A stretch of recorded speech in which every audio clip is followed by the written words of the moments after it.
तो स्वागत करते हैं आप सभी का हमारे चैनल में। और सबसे पहले तो आप सभी को हम जानकारी दे दें कि पावर स्टार पवन सिंह इस समय मुंबई से उड़ान भरकर उत्तर प्रदेश के गोरखपुर आ चुके हैं। और ये वजह है पावर स्टार पवन सिंह की अपकमिंग फिल्म, जिस फिल्म का नाम है मेरा भारत महान।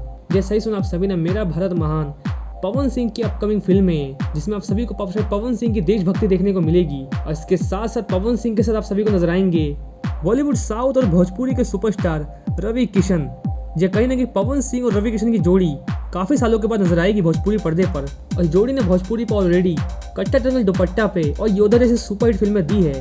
और अब मेरा भारत महान फिल्म में आप सभी को ये जोड़ी एक बार फिर से देखने को मिलेगी। और इस फिल्म की स्टार कास्टिंग लगभग हो चुकी है और 19 जनवरी से इस फिल्म की शूटिंग को गोरखपुर में शुरू कर दिया जाएगा। तो आप सभी वीडियो में देख सकते हैं पवन सिंह गोरखपुर एयरपोर्ट पर पहुंच चुके हैं उनकी अपकमिंग फिल्म की शूटिंग के लिए।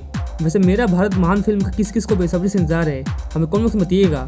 और आप सभी को रवि किशन और पवन सिंह में देशभक्ति फिल्म में किसके डायलॉग पसंद आते हैं, हमें कमेंट्स में बताइएगा। और सभी खास वीडियोस को पाने के लिए हमारे चैनल से मिलते हैं नेक्स्ट वीडियो में। तब तक के लिए धन्यवाद।